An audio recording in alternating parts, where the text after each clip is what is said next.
We have Mr. Subramaniam with us. And Sunil sir, give us your read-through of the kind of moves that we're seeing in the market right now. The trend of broader markets outperforming the benchmarks, it's once again back. What is your outlook on where there is more opportunity in the market right now? Is it towards the broader end, or should one still be playing it safe with the larger caps? So actually, if you see, playing it safe with the larger caps is the word you've used, but I wouldn't say it's today's safe territory because, the FIs are the ones who've been selling. So actually, large caps have been under fair bit of pressure because the IT index there, the banking index, they're all recently because FI flows haven't come back despite the good news on the domestic front.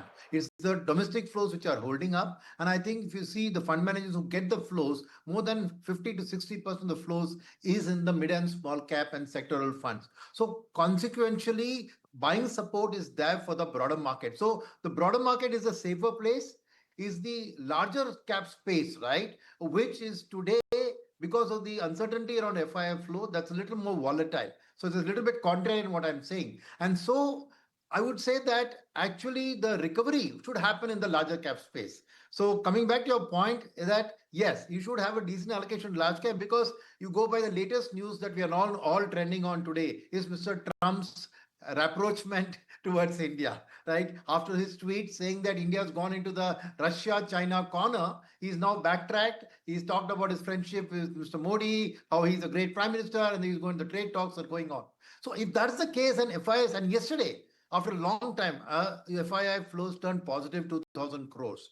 So I'm saying that if this is a sign of the things to come, and with the Fed rate cut, 88%, 90%, 25 bips rate cut is factored in, it should ease more flows towards emerging market, and India should get its share because our share in the emerging market index is almost 17%. From a passive perspective, at least flows should come back. So I would say that you should now diversify across large, mid, and small.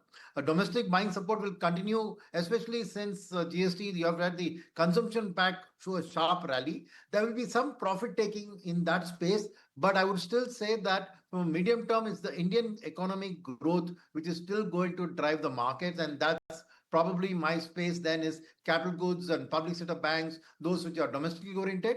But even if IS come back, IT will be preferred. So there'll be a contra play there. And if the trade deal talks indeed are going to go through positively, then the export oriented sectors which got hit will probably be also showing a recovery. So today it's better to be broad based, not just across sectors, but also across the cap curve. I think that's the best and smartest strategy to be in today, because I do think that the FIIs have ignored the good news from India for pretty long now. And sooner or later, there should be a reversion to mean, and they will start coming back into India.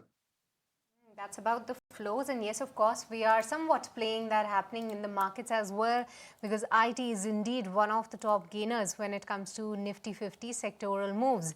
But yes, as we have been waiting by for the SIP data to trickle in, we'll try to find out whether or not we manage to scale past and sustain above that 28,000 crore mark or not. But before that, let's put the spotlight on the PSU banking space as well, because in the banking space, the PSU banks have outshined the private banks this year so far. But let's find out what are the key reasons for that. And for all the analysis and details, let's go across to my colleague Varun, who is standing by with that. Varun.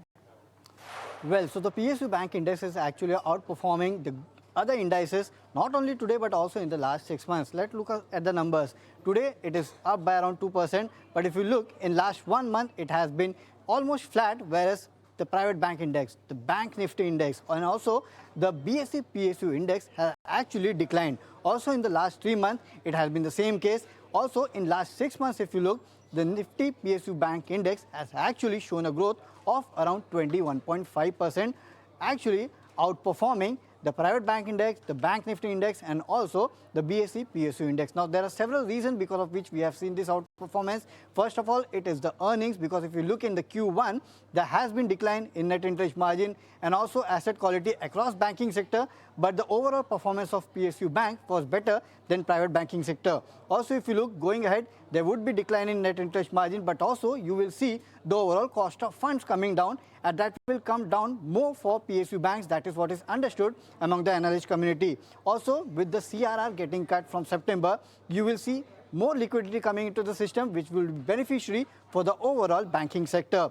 the GST rate cut or the GST rate rationalization that has been done will actually impact the overall economy. It would provide stimulus to the economy, and there is an ICRA report which says that it will impact the overall credit growth of banking system as well.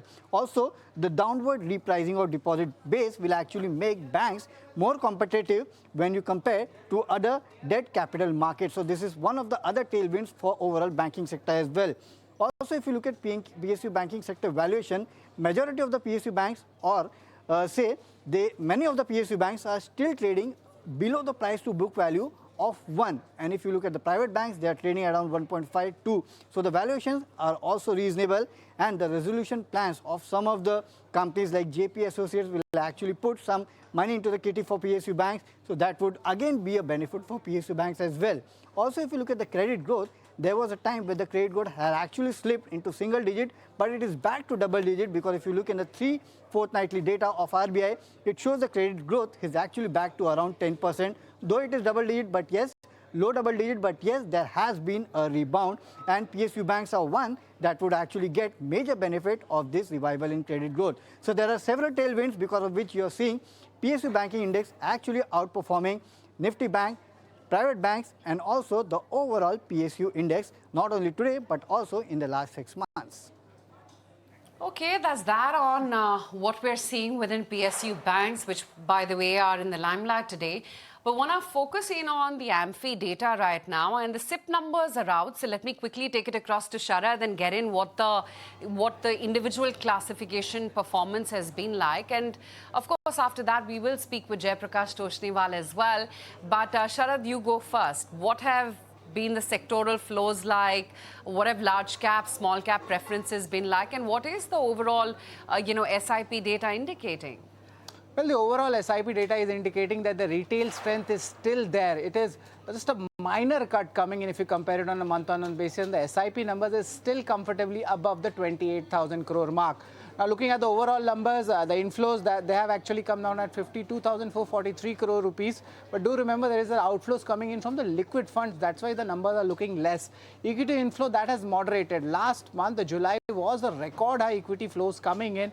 But now there is a moderation coming in, but still it is above the 34,000 crore mark, and this is the third month in 2025 which is happening. So there is no cause of concern as such, but of course the AUMs, if you look at it, they are still near the record levels. Now there is a sectoral churn happening as per the analysis. Except dividend yields, all the equity schemes have seen inflows coming in, but there are two major changes I'd like to point out.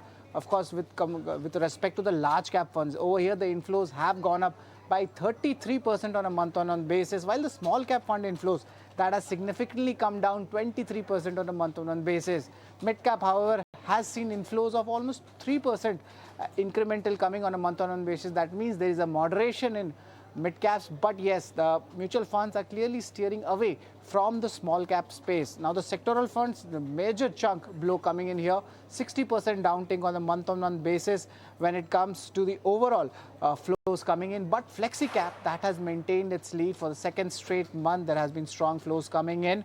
But the culprit has been the new fund offers, the NFOs. These NFOs have actually come down drastically, and that is why it has impacted the equity flows as well. But interestingly, equity segment still sees its 54th straight month of flows coming in. And do remember, only you could say 2,900 odd crore rupees of flows have come in the NFOs which were launched in the month of August. So NFOs, sectoral theme and small cap funds have seen a significant downtick on a month-on-month basis. But on the other hand, interestingly, large cap has seen strong flows coming in.